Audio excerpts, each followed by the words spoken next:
کا اس مبارک مہینے میں حضور کی میلاد کی چند باتیں آج کی محفل میں ہم سنیں گے۔ لوگوں میں یہ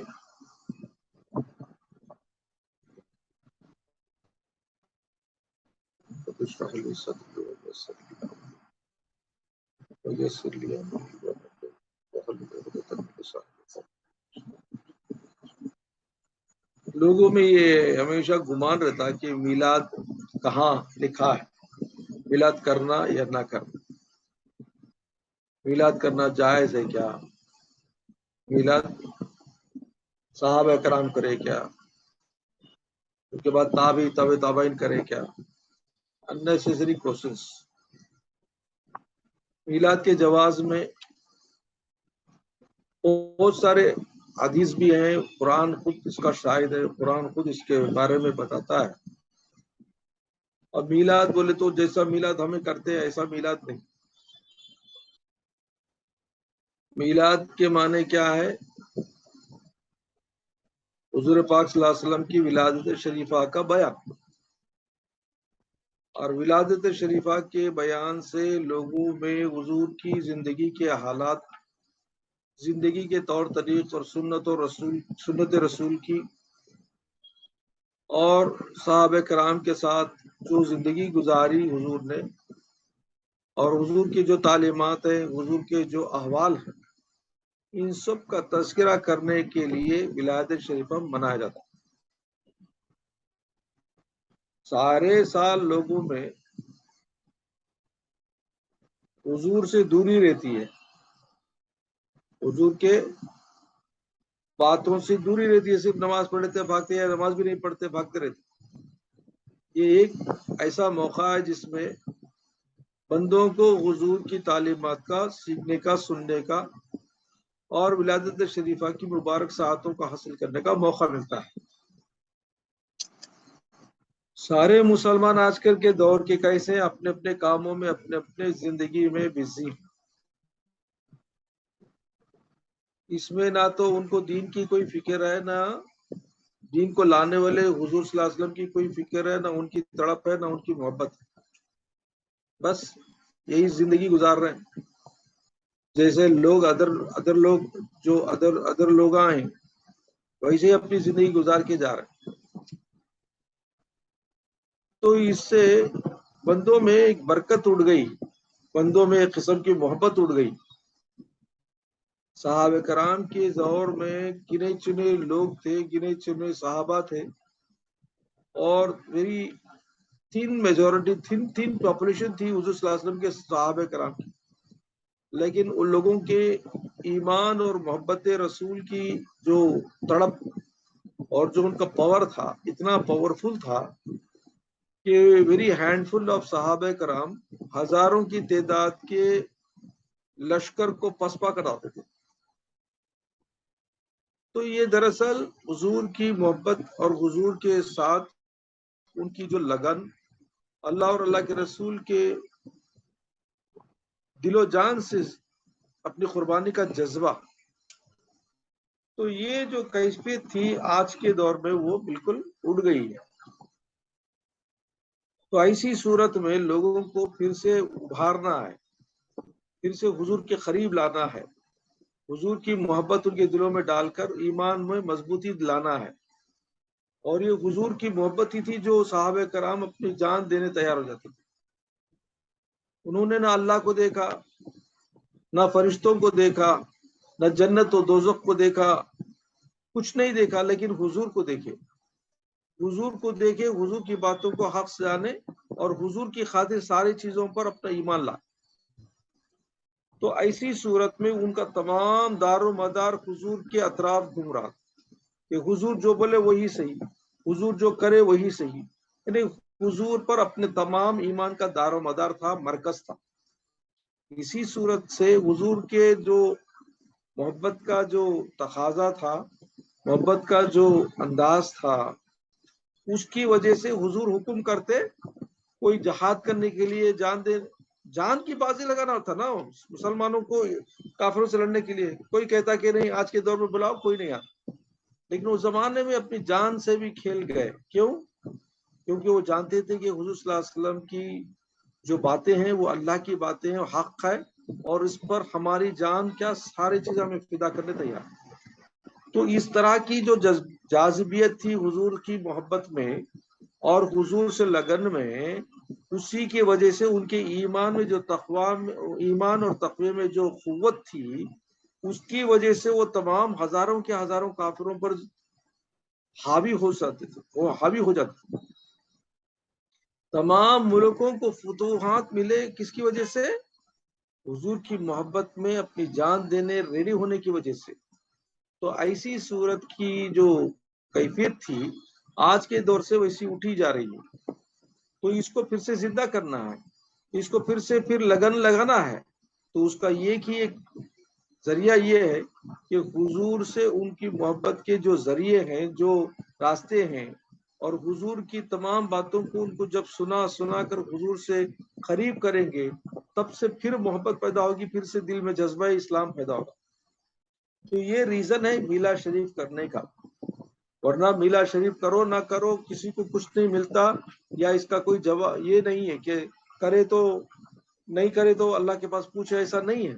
لیکن کرنا تمہارے باعث سے سعادت ہے، برکت ہے، اور اس سے تمہاری ایمان میں تقویت ہے، ایمان تمہارا مضبوط ہوتا ہے اور برکتیں آتی ہیں.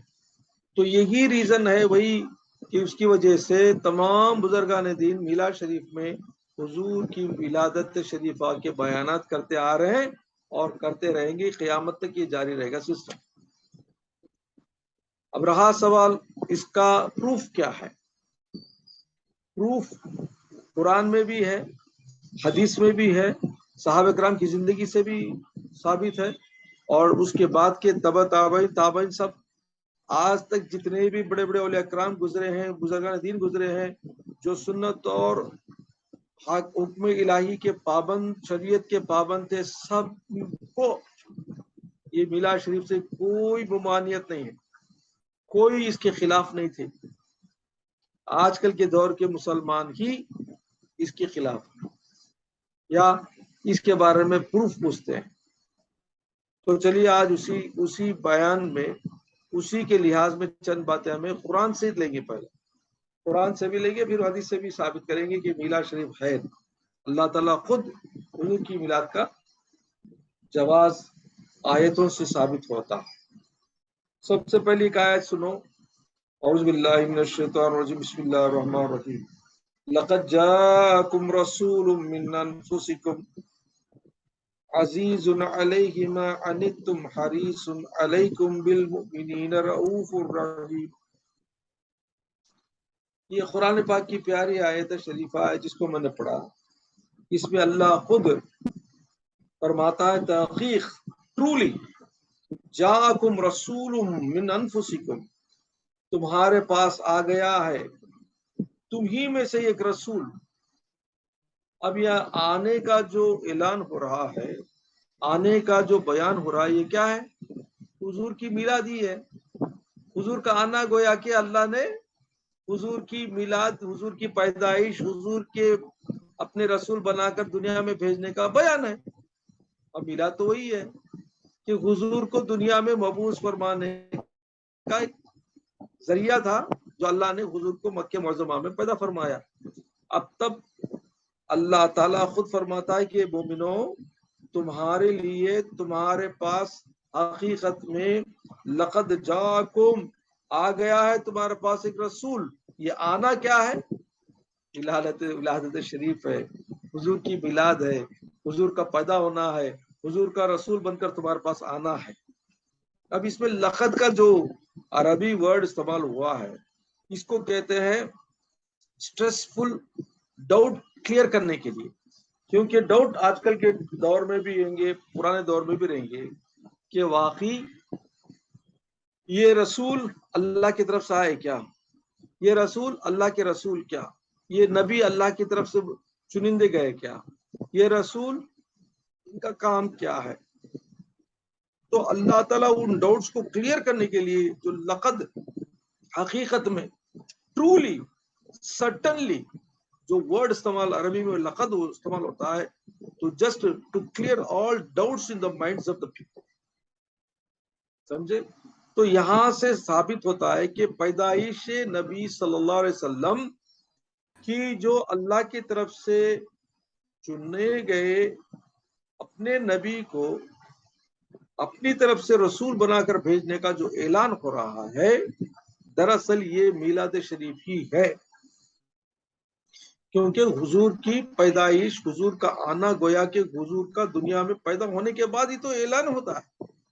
خیر، تو اس سے ثابت ہوتا ہے کہ اللہ خود آپ کے میلاد کا بیان کر رہا ہے. اوکے، اب اس میں آگے کی آیت میں جو انفسکم میں استعمال ہوا، من انفسکم، تمہارے میں. اب دیکھو عرب میں پیدا ہوئے حضور صلی اللہ علیہ وسلم، کیونکہ فرسٹ ایڈریس کس سے ہو رہا ہے؟ عربی لوگوں سے ہو رہا. تو حضور صلی اللہ علیہ وسلم کو عربی دان ہی بنانا ہے. عرب کے لوگوں میں فرسٹ ایڈریس ہی کون ہے؟ عرب لوگ ہیں. تو عرب لوگ ہیں تو انہی میں سے عربی جاننے والے ہی نبی بن کر جائیں گے تو ان کی بات کو سمجھیں گے. تو اللہ نے تمہارے لیے تمہارے ہی عربی دان، تمہارے عربی کو میں نے اپنے نبی بنا کر، اپنا نبی بنا کر بھیجا ہے. اس میں بندوں کے لیے ایک تنبیہ یہ ہے کہ دیکھو میں باہر والا تملین یا انگلش مین یا جرمن یا فرانسیسی یا فرینچ یا کوئی اور گریک والا آدمی نہیں بھیجا، تمہارے میں سے ہی ایک عربی دان کو میں نے اپنا نبی بنا کر بھیجا ہے تاکہ تم کو میری باتیں اور حق کی باتیں سنانے میں تم کو سننے اور سمجھنے میں تکلیف نہ ہو. دیکھو خدا کی شان، دیکھو بندوں پر کتنا احسان فرماتا. اور آپ کی تعریف میں اللہ آگے ارشاد فرماتا ہے، عزیز علیہ ما عنتم حریص علیکم. وہ کیسے زبردست، کیسے زبردست ہیں؟ تمہارے لیے عنتم، تمہارے لیے امین، امانت دار ہیں. اور کیا کرتے ہیں؟ حریص علیکم، اور وہ چاہتے، بے انتہا چاہتے ہیں، حرص کرتے ہیں اس بات کی کہ اپنے مومنین امتیوں کو کے بارے میں وہ بہت چاہتے ہوئے اللہ سے زبردست، اللہ سے ان کی سفارش کرنے والے، اور رؤوف الرحیم ہیں، بڑے شفقت رکھنے والے اور بے انتہا رحم کرنے والے. یہ ساری تعریف حضور کی ہو رہی ہے. کب سے؟ ولادت شریفہ کے بیان میں. لقد جاءکم من اللہ، تو اللہ کی طرف سے جو آئے ہیں، جن کی ولادت شریفہ میلاد ہوا ہے، وہ کیسے ہیں؟ بڑے زبردست، تمہارے لیے، تمہاری سفارش کے لیے، تمہارے اوپر شفقت رکھتے ہیں، زیادہ سے زیادہ محبت رکھتے ہیں. ایسے نبی کو میں نے تمہارے درمیان میں سے بنا کر بھیجا. اب اس میں بات یہ آتی ہے کہ حضور پاک صلی اللہ علیہ وسلم کو اپنے امین، اپنا امانت دار امتیوں کی طرف سے اس واسطے بتایا گیا کہ ہر وقت حضور صلی اللہ علیہ وسلم اپنے امتیوں کے لیے ہی تڑپا کرتے ہیں. اللہ کے دربار میں رات رات کھڑے ہو کر اللہ سے اپنی امتیوں کی بخشش کی دعائیں مانگنے والے، رو رو کر اپنی امتیوں کو بخش ماننے والے، دنیا میں امتیوں کے طرف سے اپنی سفارش کرنے والے، اللہ کے دربار میں امتیوں کو گناہوں سے بچا کر، دوزخ سے بچا کر جنت میں داخل کرنے کی تڑپ رکھنے والے. اور ایسی تڑپ، بے انتہا تڑپ، اللہ خود فرماتا حریص علیکم، بے انتہا حرص سے ان کو تمام مومنوں پر. مطلب کیا؟ حضور صلی اللہ علیہ وسلم قیامت میں فرمائیں گے اللہ سے، یا اللہ میرے گنہگار امتی ابھی دوزخ میں ہیں، میں نہیں جاؤں گا جب تک تو میرا ایک امتی بھی دوزخ میں چھوڑے گا. تو سوچو، اللہ بولے گا میرے پیارے حبیب، یہ جو تمہارے امتی ہیں یہ گنہگار ہیں، بڑے خطا کار ہیں، بڑے ظالم ہیں، بڑے جابر ہیں، انہوں نے دنیا میں ظلم کیا ہے، اس واسطے یہ دوزخ کے مستحق ہوئے، لیکن تم ان کے بارے میں چھوڑو، ان کو سزا لینے دو، تم اپنے نیک اور صالح امتیوں کے ساتھ چلو. اللہ سے بولیں گے نہیں، گر جائیں گے سجدے میں، پروردگار ہرگز نہیں، میرے امتیوں کو تو چھوڑنا ہی پڑے گا۔ تو آخر تک آپ اللہ سے لڑتے رہیں گے، روتے رہیں گے، سجدے سے سر ہی نہیں اٹھائیں گے، تو آخر اللہ فرمائے گا اے میرے پیارے حبیب اٹھا لو اپنے سر کو، جاؤ میں نے تمام تمہارے امتیوں کو چھوڑ دیا ہے، ان کے دوزخ سے نکال کر آپ تم کو جتنے چاہے لے جاؤ۔ تو ایسے امتیوں پر شفقت رکھنے والے، رحم کرنے والے ایسے پیارے حبیب کا بیان ان کے بارے میں سننا نہیں چاہتے تم؟ ان کی ولادت پر خوشی منانا نہیں چاہتے تم؟ کتنی افسوس کی بات ہے کہ پروردگار کی پیاری نعمت ہم کو ملی ہے، اس نعمت کی خوشی میں تم ان کی لائف اور ان کے احوال اور ان کی محبت میں چند باتیں سننا بالکل نہیں پسند کرتے ہیں۔ تو یہ ہے آج کے لوگوں کے، آج کے مسلمانوں کی حالات۔ تو پروردگار عالم کا ہر وقت یہ ہم پر احسان ہے کہ جس نبی کو اس نے ہمارے لیے گائیڈ بنا کر، ہمارے لیے رہبر بنا کر بھیجا ہے، وہ کیسے نبی ہیں؟ جن کو محبوب اپنا حبیب بنا کر بھیجا ہے۔ دیکھو اپنے حبیب کو بھیجنے کے لیے بھی کیسی امت کو چنا اس نے، کیسی تمام انبیاء کرام آئے، 1,24,000 کم و بیش انبیاء کرام دنیا میں آئے، اور سبھی کی امتیاں آئے، سبھی امتیوں کو اللہ تعالیٰ نے ان کے علاقے میں نبی بنا کر بھیجا، اور ان کے علاقے تک ہی ان کو محدود رکھا۔ کسی نبی کو باہر کے ایریا، باہر کے کنٹری، باہر کے لوگوں پر ان کے لیے ذمہ داری نہیں دی، لیکن حضور پاک صلی اللہ علیہ وسلم کو اللہ نے کیا فرمایا؟ وما ارسلناک الا رحمت للعالمین، رسول کیا ہے؟ محمد رسول اللہ صلی اللہ علیہ وسلم کہ اللہ کے رسول کب تک ہیں؟ قیامت تک ہیں، کہ قیامت تک کوئی رسول حضور کے بعد نہیں آئے گا۔ حالانکہ وہ زمانے میں 1,24,000 پیغمبروں کے دور آتے گئے، نبی بدلتے گئے، نبی کے بعد نبی آتے گئے، دور بدلتے گئے، اور ایک نبی کے آئے تو دوسرے نبی کی جو شریعت تھی وہ ہٹا دی گئی یا اس پر امینڈمنٹ ہوتا گیا۔ لیکن حضور پاک صلی اللہ علیہ وسلم آنے کے بعد نبوت کا سلسلہ ختم ہو گیا، اور اللہ نے فرمایا لا نبی بعدی، حضور نے فرمایا لا نبی بعدی، کہ میرے بعد کوئی نبی نہیں آئے گا۔ خاتم النبیین کا اللہ نے قرآن میں ذکر فرمایا کہ میرے نبی جو اب آئے ہیں یہ ختم نبوت کے مہر ہیں، ان کے بعد کوئی نبی ہرگز نہیں آئے گا۔ تو اس کا مطلب یہ ہے کہ آپ نبی بنا کر بھیجے گئے ہیں سارے عالم کے لیے، سارے عالم کے لیے۔ کب تک؟ جب تک کہ قیامت قائم رہے، کتنے بھی دور آتے رہیں گے، کتنے بھی لوگ آتے رہیں گے، کتنے بھی لوگوں کی مقداریں بڑھتی یا گھٹتی ہوئی جائیں گی، اور ریولیوشن آتے رہیں گے، لیکن نبوت رسول صلی اللہ علیہ وسلم ہمیشہ قائم رہے گا، دین اسلام قائم رہے گا۔ کب تک؟ جب تک کہ قیامت کا ڈنکا نہ بج جائے۔ تو اس واسطے محمد الرسول اللہ صلی اللہ علیہ وسلم، لا الہ الا اللہ، ذات مقدس اللہ کی، حی قیوم، ہمیشہ زندہ، ہمیشہ قائم رہے گا، ساتھ میں محمد رسول اللہ لگایا گیا، کہ جب تک حی قیوم کے بعد اور اس کی ذات مقدسہ کا چرچا ہوتا رہے گا، اس کے ساتھ اس کے رسول محمد صلی اللہ علیہ وسلم کا بھی چرچا ہوتا رہے گا۔ کوئی یہ کہے کہ میں اللہ کو صرف مانتا ہوں، اللہ کی ذات کو مانتا ہوں، اللہ پروردگار میں مانتا ہوں، لیکن رسالت کو نہیں مانتا، جیسے کہ یہودی ہیں، جیسے کہ عیسائی ہیں، اور جتنے بھی لوگ دوسرے لوگ بھی ہیں جو پرماتما کو ماننے والے ہیں، وہ لوگوں کے پاس کیا چیز کی انکاریت ہے؟ محمد رسول اللہ کی۔ تو اس واسطے اللہ فرمائے گا تم میرے نبی کو نہ مانیں گے تو تمہارا ایمان مجھ پر بیکار ہے۔ کیوں؟ کیونکہ میری پہچان میرے محمد سے ہے، میرا تمام کچھ میرے محمد کے ذریعے سے میں نے تم کو پہنچایا ہے۔ تم ڈائریکٹ مجھے مانیں گے اور میرے نبی کو نہیں مانیں گے، گویا کہ تم میرے حکم کے خلاف کام کر رہے ہو۔ تو اس وجہ سے لا الہ الا اللہ محمد رسول اللہ جو کلمہ کمپلیٹ مان کر، تصدیق کر کے دل سے اقرار کریں گے، وہی ایکچولی اللہ کے نزدیک مقبول، اور ان کے تمام اعمال کو اللہ قبول فرمائے گا۔ ورنہ کوئی چیز ان کی کوئی قبولیت کے در پہ نہیں رہے گی. سمجھے؟ تو اس وجہ سے محمد رسول اللہ صلی اللہ علیہ وسلم کا نام قرآن میں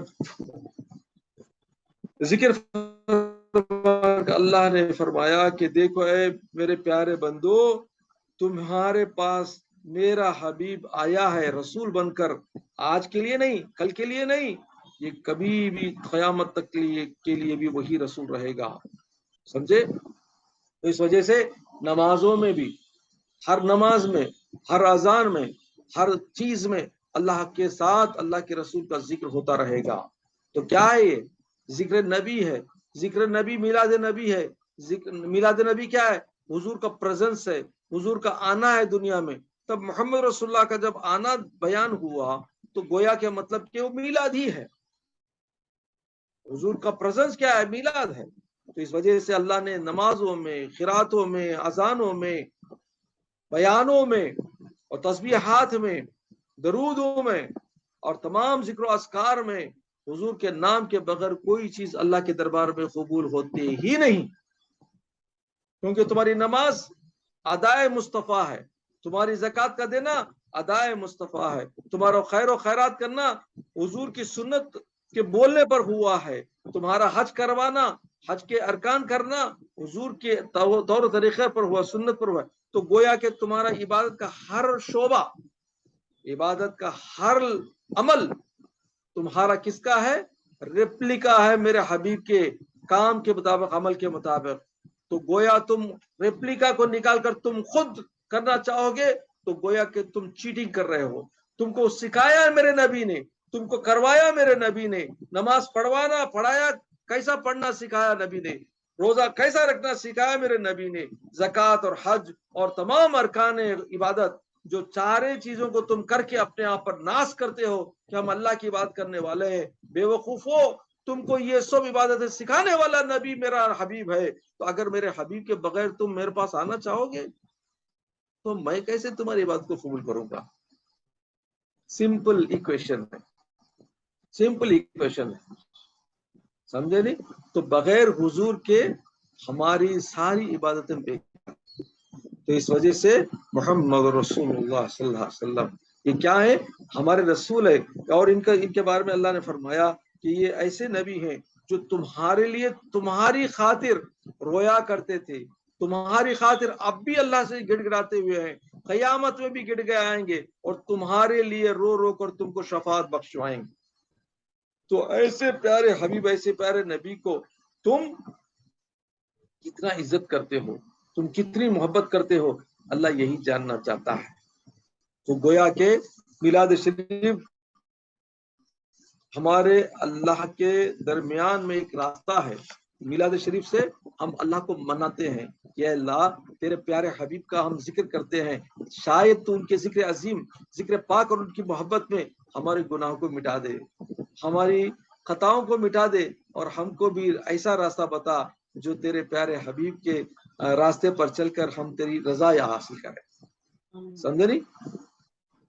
تو اس طرح سے رب العالمین کہ تمام جو ارکان ہیں، جو عبادتوں کے طریقے ہیں حضور ہی کے صدقے میں ملے ہیں. اسی طرح حضور ہی کے صدقے میں ساری دنیا میں نعمتیں مل رہی ہیں.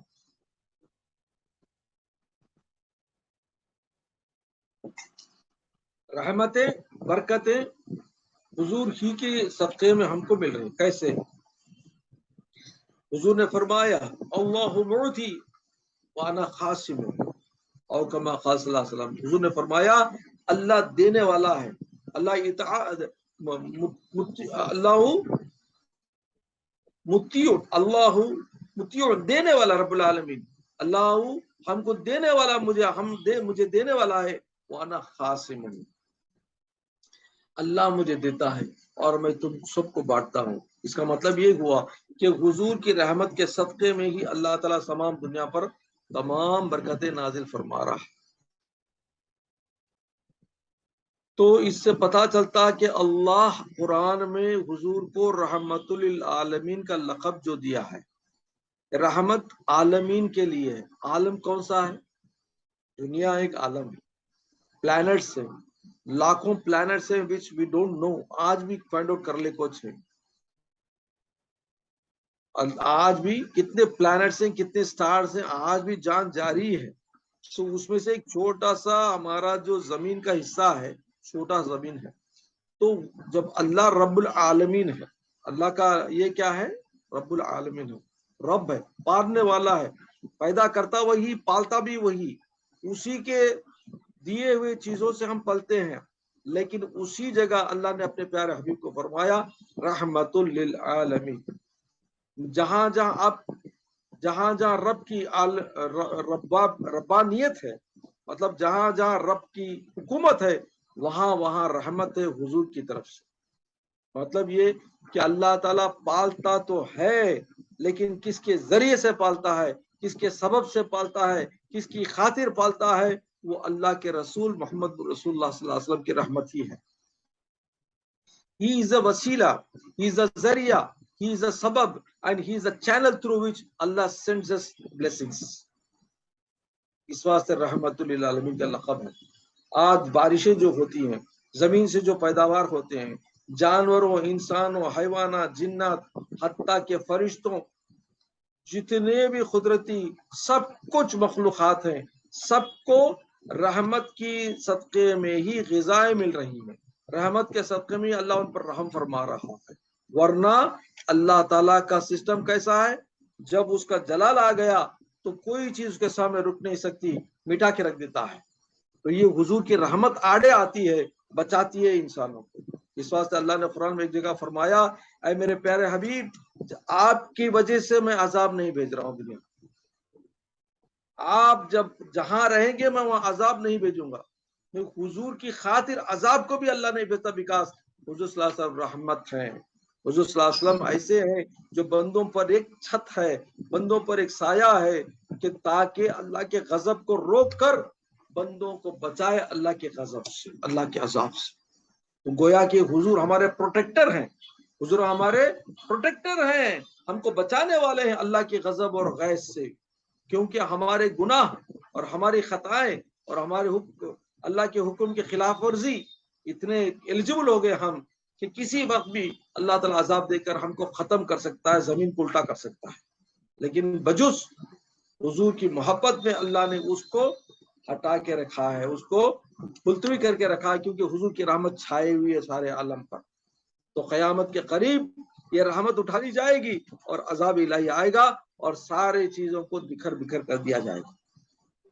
تو اس سے پتا چلتا ہے کہ دنیا میں جتنی بھی بلیسنگس ہیں، جتنے بھی اچھائیاں ہیں، جتنے بھی پیاری پیاری ہماری نعمتیں ہم کو مل رہی ہیں، یہ کس کے صدقے میں مل رہی ہیں؟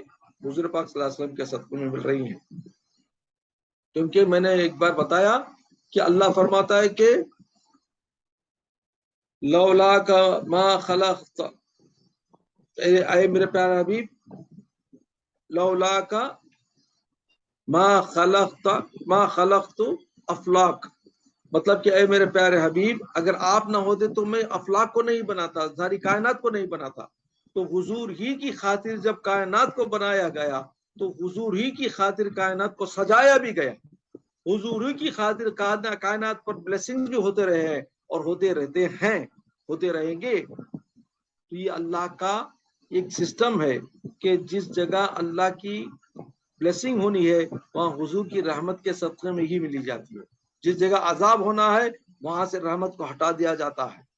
جس جگہ زلزلے، جس جگہ طوفان، اور جگہ سیلاب، اور جس جگہ بندوں کے گناہوں کی وجہ سے عذاب دینا چاہتا رب العالمین، وہاں رحمت الہی، رحمت نبی کو ہٹایا جاتا ہے اور غضب الہی کا نزول ہوتا ہے. اس وجہ سے اللہ سے دعا کرنا کہ ہمیں حضور کی رحمت کے صدقے میں ہمیں بچائے رکھے. تو حضور کی رحمت حاصل کرنے کا ذریعہ کیا ہے؟ حضور کی محبت ہے، حضور سے لگن ہے، حضور کا کنیکشن ہے، تاکہ حضور کے کنیکشن کی وجہ سے ہی اللہ ہمارے گناہوں کو درگزر کر کے ہمارے پر غضب اور غیظ نازل کرنے سے رکتا ہے. سمجھے؟ دیکھو ایک راز کی بات یہ ہے، بزرگان دین فرماتے ہیں کہ جب بھی تم دعائیں مانگو تو اول آخر درود پڑھا کرو. درود شریف کیا ہے؟ حضور پر رحمت بھیجنے کے لیے اللہ سے گزارش ہے. اللہم صلی علی سیدنا محمد وعلی آل سیدنا محمد. کیا مطلب؟ اے اللہ ہم اس کے قابل نہیں کہ ہم رحمت بن سکے، ہم تو گنہگار بنتے ہیں، رحمت کا خزانہ تیرے دربار میں ہے، تیرے پاس خزانے رحمت کے ہیں، تو بیچ رحمتیں برکتیں اور تمام حضور پر اپنی محبت کی بارشیں ہمارے طرف سے، اللہم صلی علی سیدنا محمد وعلی آل سیدنا محمد، ان کی آل پر۔ تو مطلب یہ ہوا کہ حضور کی جو بات ہمیں سامنے رکھتے ہیں دعا سے پہلے، تو حضور پر دعائیں کرتے ہیں۔ جیسے ایک فقیر گھر پر آتا ہے، فقیر تمہارے گھر پر آتا ہے، بولتا اللہ تمہارے بال بچوں کو اچھا رکھے، اللہ تمہارے بال بچوں کو خیر سے رکھے، اللہ ان کی حیاتی رات۔ تو بچوں کے لیے جو دعا فقیر کرتا ہے، ماں باپ کا دل کیا ہوتا ہے؟ پسیج جاتا ہے، ماں باپ کا دل خوش ہو جاتا ہے کہ یہ آیا میرے بچوں کی دعا کے لیے، چلو کیا مانگتا ہے جا کے دے دیتے ہیں اس کو، خوشی سے اسے دینے تیار ہو جاتے ہیں۔ اگر کوئی فقیر آئے بولے دیو بھائی دیو، اللہ کے واسطے دیو، اس کو تو جا تو مانگنے کا طریقہ کیا ہے؟ آنے والا اس کی اولاد، اس کی جو چیزیں ہیں یا اس کی جو پسندیدہ محبت والی چیز کیا ہے کسی بندے کی؟ اس کی اولاد ہے۔ اولاد کی اگر تعریف کرے، اولاد کی اگر اس کی محبت میں اس کی دعائیں دے، تو اس سے مطلب یہ ہوتا ہے کہ جو ماں باپ ہے، جو اس کے اونر ہیں، ان کا دل دینے کے لیے تیار ہو جاتا ہے۔ اسی واسطے بزرگان نے پتہ ہے دعا تمہاری